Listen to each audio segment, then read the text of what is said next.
Introduction: The 2019 protests. The full PDF report can be downloaded here. Protesters, hooray! The 14th of January 2019, Newsday. Since the November 2017 military coup, Zimbabwean politics was once again plunged into a legitimacy crisis, a situation exacerbated by the contestations over the July 2018 harmonized election results, and the violence that followed on the 1st of August.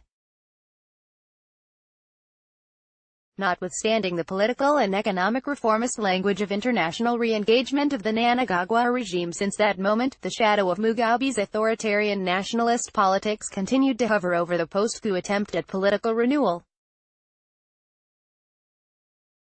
With the economic crisis deepening throughout 2018, the already fragile livelihoods of the majority of Zimbabwean citizens became even more precarious.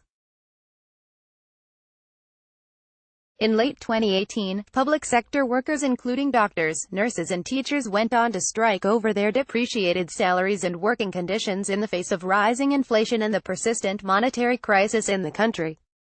Representing around 27.4% of formal employment, the largest portion of formal employment in the country, the striking public sector workers presented a serious problem for the functioning of the state.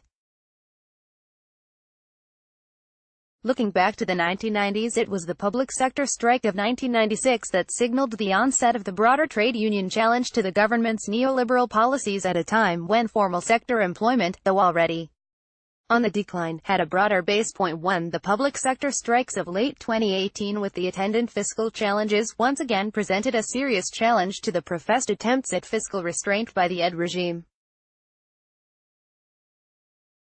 However, it was the steep increase of the price of fuel in January 2019 that provided the spark for a new round of popular protests.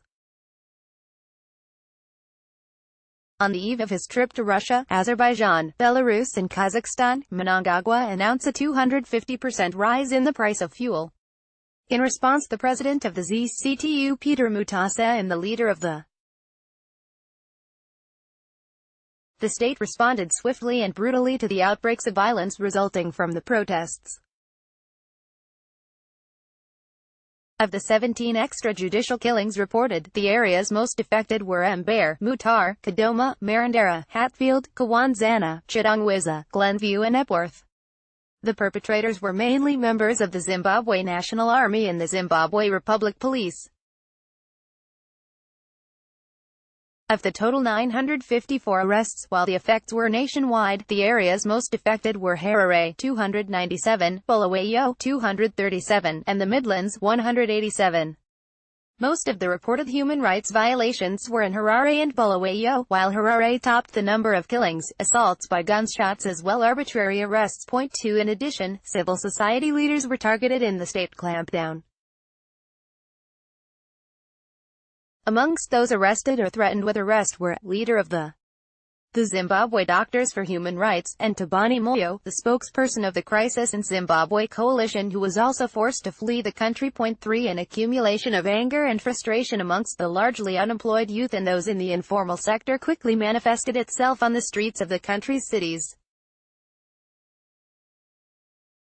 As in other countries that have experienced energy protests such as Egypt, Myanmar, Mozambique, Nigeria and Pakistan, such protests that start off about material factors related to energy costs quite quickly morph into political complaint and a critique of authoritarianism and in particular, corruption. 4. The multi-layered nature of protest issues can in part be located in the broader fragmentation, informalization and the weakening of labor structures that have been apparent since the early 2000s. 5. Moreover, these forms of protests by young, unemployed youth have begun to indicate different perceptions of the idea of citizenship. For much of Zimbabwean history, the nationalist parties in the colonial period, as well as the political and civic opposition in the post-colonial period, drew on the instrumental and discursive mobilization of the law to challenge the actions of the state. 6. The continued use of the law to confront an authoritarian state and highly politicized judiciary has been the hallmark of opposition and civic politics in the Post-1980 period. Point 7. However, the prospect of persistent unemployment and poverty, desperately fragile livelihoods that have displaced and divided families into a global diaspora, and a disturbing loss of hope in electoral outcomes, has begun to challenge these long-held claims of a political imaginary built around making legal claims against a rule-bound state. Point 8. Read the full PDF report, which can be downloaded here. Post published in Featured.